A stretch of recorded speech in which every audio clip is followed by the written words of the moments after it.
damit, Ginoo. Paano ka? Huwag mo na akong isipin, Ginoo.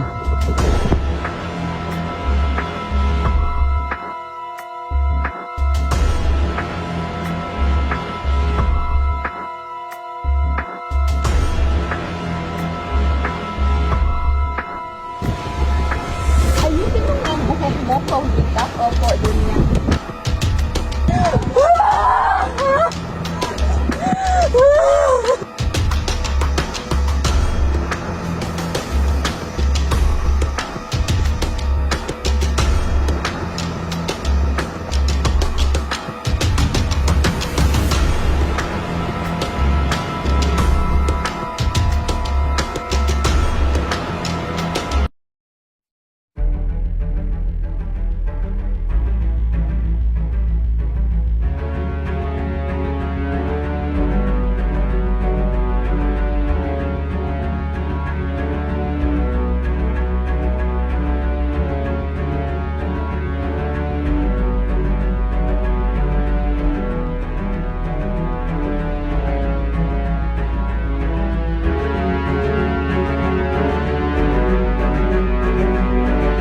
Natin kung maganda ang ilupas eh. Mayroon ba kayong mga session patungkol sa proyekto para sa Aulas del Puerto?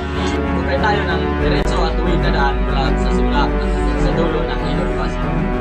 Ang mga bilanggo ay gagawin natin ng aton.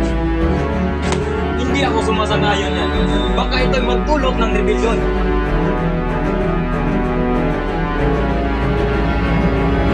Maraming sa isulat mo para maaari ito. Yung sinabi ni Pasig na maaari. Itong service ay para sa katamarang Pilipino. May bala kami para sa ipapatayong bananan.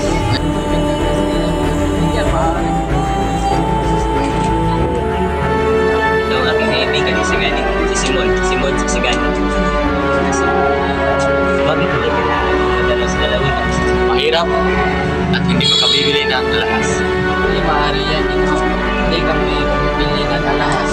At tayo yung ang service. Pamanhin, Ginoo, ngunit kami ay tumututol. Pamanhin, Ginoo. Ayon kay Padre Camora, tamad ang mga Pilipino na ginaw ng